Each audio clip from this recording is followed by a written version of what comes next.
এই যে এই কলাটা জমজ কলা দেখছেন, এই কলায় মনে করেন যে পুরাটাই কিন্তু 2টা কলা, কিন্তু দোকানদারের দাম পাবে একটা, তাহলে কিন্তু বিশাল একটা মনে করেন যে আপনার সেভ হইলো।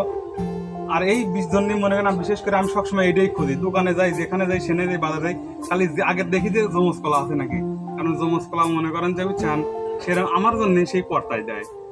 আর যারা যারা কোন জমজ কলা খালি নাকি হচ্ছে ডবল সন্তান হয়, টুইন বেবি হয়, ওসব কিন্তু ভুয়া কথা, ওসব সিরেকি কথা, জীবনেও ভুল করেও এইসব বিষয়ে বিশ্বাস করবেন না, এইসব একদম পুকুরি কথা, মোটেও না। ঠিক আছে, আপনারা অবশ্যই দিনের মধ্যে একটা হলেও কলা খাবেন, কলায় প্রচুর পরিমাণ মনে করেন যে এনার্জি আছে, এটা খাবেন। আর বিশেষ করে কলা কিন্তু অবশ্যই মনে করেন একটা নিরাপদ একটা জিনিস, কারণ এখানে কোনো ধুলো বালু ঢোকে না, এটা একদম পিওর অরিজিনাল। আসলে সেই স্বাদ, খাবেন, অবশ্যই খাবেন, কিন্তু একবারে দেশি সবরি কলা। ঠিক আছে, আমি খালি এই জমজ কলাটাই খাই, এত স্বাদ।